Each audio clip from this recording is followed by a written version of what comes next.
क्या आज से पहले आपने कभी अपने बेली बटन को क्लीन करने का सोचा है? नॉट ड्यूरिंग शॉवर बल्कि separately. If not then take a look at your belly button. It will be so dirty and it will be emitting so many unpleasant odors that you have no idea about. हमारे belly button में bacteria, dirt, sweat ये with the passage of time accumulate होते रहते हैं, जिसकी वजह से आपकी ओवरऑल हाइजीन कॉम्प्रोमाइज होती है. तो आपने करना क्या है? सिर्फ एक कॉटन स्वैप लेना है और वेजलीन लेनी है. वेजलीन तो हर घर में होती है ना, so put it to a good use. Cotton bud पे वेजलीन लगाने के बाद आपने इसे जेंटली अपने बेली बटन में स्ट्रोक करना है. बहुत ज्यादा पोक बिल्कुल नहीं करना, यहाँ तक कि आपको हर्ट करने लग जाए. ऐसा बिल्कुल नहीं करना, बल्कि आपने सिर्फ जेंटली स्ट्रोक करना है. This video is for illustrative purposes only. जैसे कि ये पेरेंट्स अपने बेबी के साथ कर रहे हैं, तो जिस तरह एक बेबी को नेवल क्लीनिंग की जरूरत होती है, इसी तरह एडल्ट्स में भी नेवल क्लीनिंग की इतनी ही जरूरत होती है.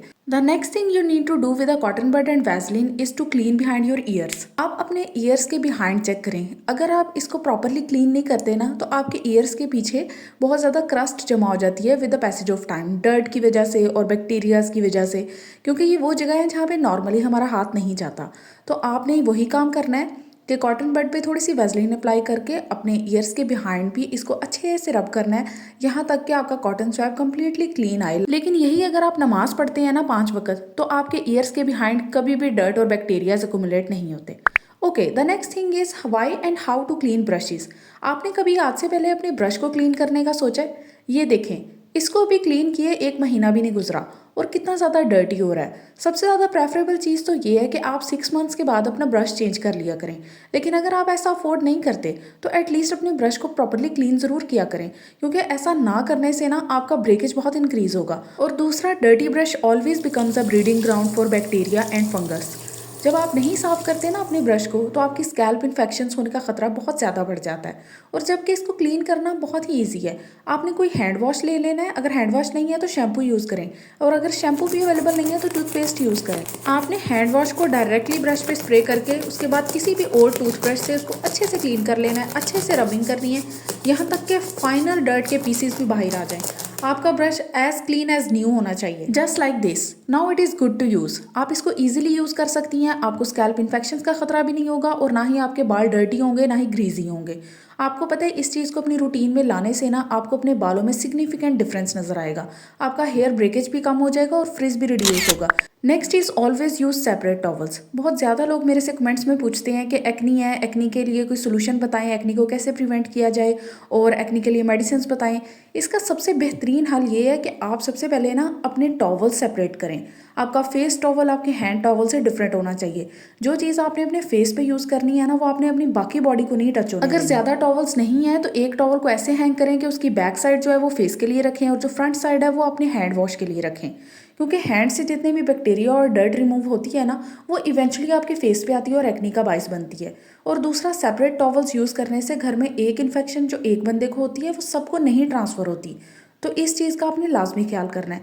दूसरा, आपने हेयर के लिए तो टोटली डिफरेंट और माइक्रोफाइबर टॉवल यूज़ करना है, ताकि आपका ब्रेकेज रिड्यूस हो. This one is microfibre cap. और बॉडी टॉवल्स के लिए आपने सबसे थिकेस्ट टॉवल घर में जो है उनको यूज़ करना है, क्योंकि उनको सबसे ज़्यादा पानी ऑब्जॉर्व करने की ज़रूरत होती है. इस चीज़ को अपनी रूटीन में लाएं, आपकी एक्नी सिग्निफिकेंटली रिड्यूस हो जाएगी. Okay, now is the time to talk about toothpaste. इस बात का 99.9% लोगों को नहीं पता. ये मैं आपको शर्तिया कहती हूँ. अगर आपको नहीं पता ना, तो आपने मुझे कमेंट्स पे लाजमी बताना है कि हमें इस चीज़ के बारे में नहीं पता था. और अगर पता है तो तब भी ज़रूर कमेंट करें, ताकि मुझे आइडिया हो सके कि इतनी अवेयरनेस है लोगों में कि नहीं है. बीइंग अ डॉक्टर मेरा फ़र्ज़ है कि मैं आपको बताऊँ कि जिस तरह से कमर्शियल्स के अंदर टूथपेस्ट दिखाते हैं ना, कि इतनी इतनी ज़्यादा टूथपेस्ट जो है वो पूरे टूथब्रश को कवर कर रही है, आपने उतनी टूथपेस्ट नहीं लेनी. हमेशा एक पी अमाउंट ऑफ टूथपेस्ट, सिर्फ इतनी सी टूथपेस्ट यूज़ किया करें, और 2 मिनट्स मस्ट है ब्रशिंग.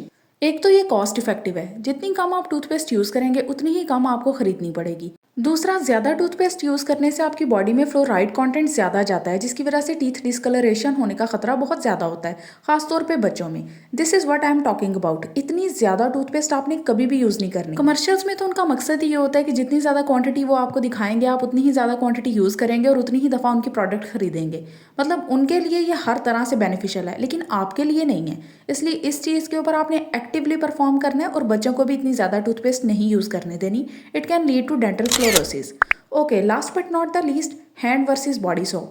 क्या आज से पहले आपने कभी इस चीज़ की डिस्टिंक्शन की है कि आपने किस चीज़ को हाथ धोने के लिए यूज़ करना है और किस सोप को आपने स्पेसिफिकली बॉडी के लिए यूज़ करना है? इस बात को आज अच्छी तरह समझ लें और हमेशा के लिए याद रखें कि आपने हैंड्स को साफ करने के लिए specially after using toilet Dettol use करना है या फिर कोई भी जर्म किलिंग सोप। बिल्कुल इसी तरह आपने बॉडी पे हैंड सोप नहीं यूज़ करना, it can disturb the pH of your body. So that's it for today, thank you.